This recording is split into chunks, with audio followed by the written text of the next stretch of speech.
Bonjour, je m'appelle Elian Willem, j'ai 25 ans. À ce jour, je suis responsable d'exploitation et commercial adjoint d'une entreprise de transport maritime. Voilà, je vais vous parler un peu de mon expérience.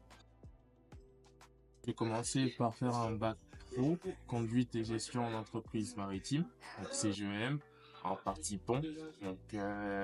J'ai commencé à travailler à 17 ans. Bon, j'étais matelot au moins de 18 ans. Je suis passé matelot léger jusqu'à mes 20 ans.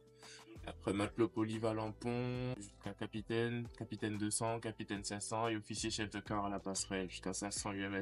C'est mon parcours typiquement à moi. Il y a plusieurs façons d'y arriver. Moi, j'ai choisi la voie de la navigation. J'ai navigué très tôt jusqu'à aujourd'hui.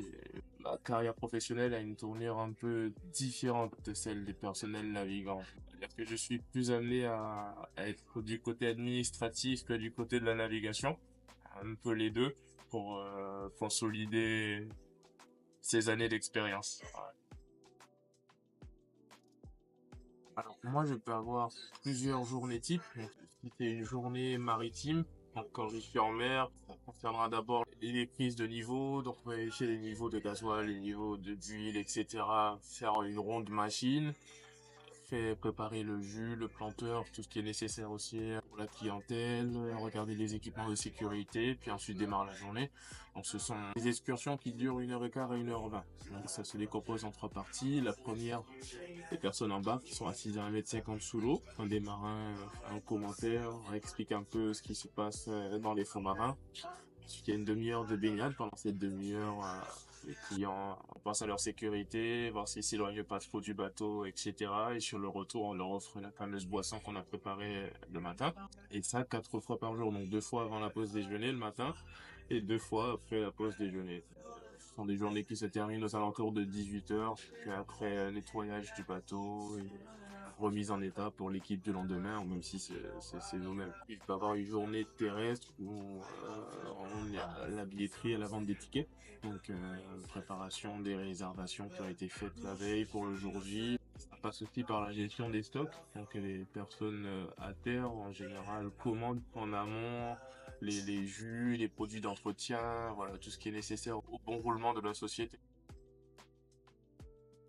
Ce n'est pas une activité qui va uniquement sensibiliser les personnes qui font de la plongée, ça va aussi sensibiliser les personnes qui n'en font pas ou qui ne sont pas capables de le faire pour X raisons, soit de santé ou de peur, et qu'ils voient ce qui se passe en dessous. Ça sensibilise un peu le du monde sous-marin, parce que en étant sur Terre, on n'y pense pas énormément. Et il y a aussi cette vision de l'îlet, ou voir un peu le monde maritime en étant le simple fait d'être en mer. Et c'est aussi une activité qui est très encadrée, c'est-à-dire que les personnes ne sont pas livrées à elles-mêmes. Par exemple, pendant la demi-heure de baignade, le bateau s'arrête, les personnes ne vont pas descendre, ne vont pas poser les pieds, ni les mains sur les rochers, ni les coraux, ce qui partent directement du bateau, ils partent pas du bord. Ça peut paraître un peu répétitif, être concentré sur ses objectifs, savoir ce qu'on veut, et surtout, être sérieux. Vraiment, c'est le primordial. Puis le reste en découle. L'évolution, la réussite, ça passe par le sérieux.